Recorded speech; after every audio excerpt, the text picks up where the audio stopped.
এই জনগণই কিন্তু ফ্যাসিবাদের এই রানীকে কিন্তু দেশ ছাড়তে বাধ্য করেছে। তারা এই দেশে কিন্তু এখনো আছে। জুলাই অভ্যুত্থানই বলে যে এখানে ফ্যাসিবাদী রাজনীতির অস্তিত্ব এই দেশের মানুষ আর মানে না। এটা আইনি ব্যাপার, সরকারের ব্যাপার। সরকারই তার দলীয় কার্যক্রম নিষিদ্ধ রেখেছে, সরকারি সিদ্ধান্ত নেবে। জনগণের পারসেপশনটা কি? তারা জুলাই আগস্টের এই গণ অভ্যুত্থানের সময় যে নিষ্ঠুরতা, যে বর্বরতা, যে হত্যাকাণ্ড, মৃতদেহকে আগুনে পুড়িয়ে ছাই করে দিয়েছে, হেলিকপ্টার দিয়ে দেশের মানুষকে হত্যা করেছে। দুনিয়ার কোনো গণ অভ্যুত্থান প্রতিরোধের সময় কোনো নিষ্ঠুর ফ্যাসিস্ট সরকার এই নিষ্ঠুর পথ গ্রহণ করে না। সেই ক্ষতচিহ্ন এখনো শুকায়নি। ফলে দেশের কোটি কোটি মানুষের প্রতি তাদের যে নিষ্ঠুরতা, বর্বরতা, মানবতা বিরোধী যে অপরাধ তারা করেছে তার বিচার হতে হবে, শাস্তি হতে হবে। জনগণের এটি হচ্ছে পারসেপশন। জনগণ এরকম ফ্যাসিবাদী শক্তির কোনো রাজনৈতিক অধিকার, যারা ফ্যাসিবাদী, যারা সংবিধান মানে নাই, মানবিকতা যাদের মধ্যে নাই, তাদের রাজনৈতিক অধিকার হবে কি হবে না সেই জনগণ সিদ্ধান্ত নেবে। এটা কোনো দলের একার ব্যাপার না। সরকার আছে, জনগণ আছে। জনগণের পারসেপশন তারা অনুভব করুক। জুলাই অভ্যুত্থানই বলে যে এখানে ফ্যাসিবাদী রাজনীতির অস্তিত্ব এই দেশের মানুষ আর মানে না।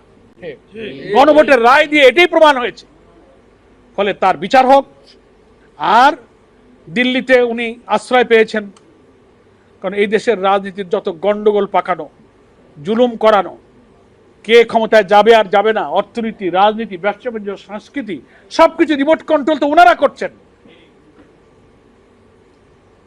সমস্ত আন্তর্জাতিক আইন, বন্দি বিনিময় আইন, জেনেভা কনভেনশন, সমস্ত কিছুকে লঙ্ঘন করে একজন মৃত্যুদণ্ডপ্রাপ্ত আসামিকে সমস্ত প্রযুক্তিগত সুযোগ সুবিধা ব্যবহার করার জন্য আরামায়েশে দিল্লিতে তাকে থাকার সুযোগ দিচ্ছে। আমি মনে করি আমরা সব প্রতিবেশীর সাথে যেমন বন্ধুত্বপূর্ণ সম্পর্ক চাই, দেশের স্বার্থে ন্যায্য সম্পর্ক চাই, কিন্তু একের পর এক একটা দেশের রাজনীতি, সরকার এবং জাতীয় স্বার্থের বিরুদ্ধে কেউ পদক্ষেপ নিলে দেশের জনগণ তো সেটা পছন্দ করবে না।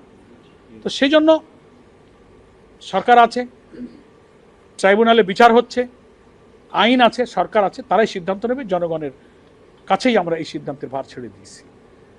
তবে যতটা হুমকি হামকি তারা দিচ্ছেন, জুলাই বিপ্লবের দ্বিতীয় বার্ষিকী আমরা এখন আবার সেই জুলাই চলছে, আমরা পালন করছি।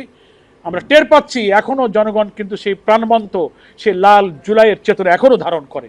এইসব ফ্যাসিবাদী শক্তিকে এই দেশের জনগণ কখনো বরদাস্ত করবে না। আর যদি এর উপরে আবার কোনো জুলুম চালাইতে হয়, তো র্যাব, পুলিশ, সেনাবাহিনী, আধিপত্যবাদী শক্তির সমস্ত রক্তচক্ষু উপেক্ষা করে এই জনগণই কিন্তু ফ্যাসিবাদের এই রানীকে কিন্তু দেশ ছাড়তে বাধ্য করেছে।